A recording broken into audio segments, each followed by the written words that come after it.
Yun guys. Oh, ba't ka pumasok dyan? Ha? Update ko lang yung ano. Ginawa ko kaninang tanghali. Ito. Hindi ko natapos. Yan. Ayan oh. Yan. Nag-cuttings na ako. Yan. Hindi ko lang anuhan. Bukas siguro unahin ko muna yung ano.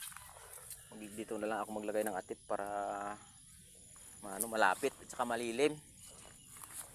Maglagay ako ng mga poste dito, babalutin ko ng sako, may trapal pala, tapos lalagyan ko na ng pahulog na ganyan na na trapal din.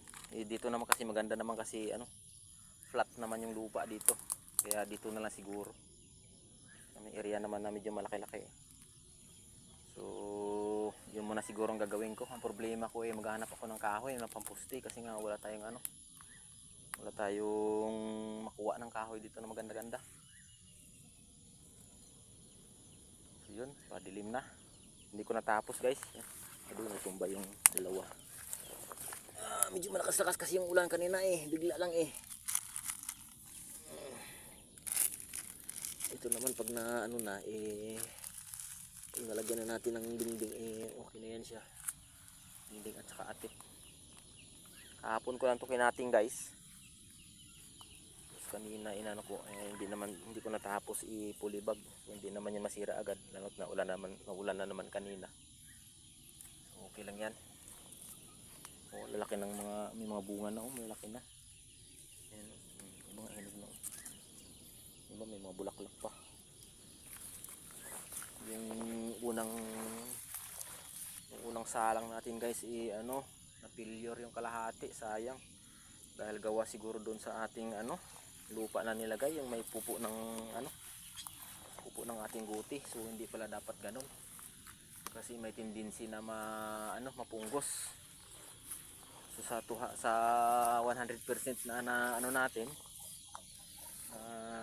tawag nito, napulibag natin, kalahati lang na pakinabangan natin. Ang kalahati namatay. Kaya na-failure. So dapat pala pag gano'n ang ilagay natin, haluan natin ng pupo ng ating ginya guys. May kasama na siya. Parang kasi kawawa, sige kaiyak yung isa na yan, wala kasama. Eto niladlad ko. Tingnan ko kung aabot to doon sa mayroong bakante na kinabitan natin ng hagwire nakaraan. Kung aabot siya doon, kasi kukunin ko na yung screen natin na 5 feet ang taas. So gagamitin natin sa iba naman. So yun, sabi ko nga, balik tayo dun sa kalamansi na punlaan natin sa ating markot. Sayang. Kaya hindi pala dapat ganun. Dapat pala ipaghaluan mo ng ang ganun pupo ng kambing, ibilad mo na siya. Bibilad mo muna, papatuyuin bago mo ihalo dun sa lupa. Sa akin naman kasi hindi ko na ibilad. Medyo kumbaga na-stack lang siya. Yung pupo dyan, pinala ko, nilagay ko sa karton, sa sako. Yun, in-stack ko ng in-stack hanggang sa nagdurog na siya. Yun na hinalo ko sa lupa.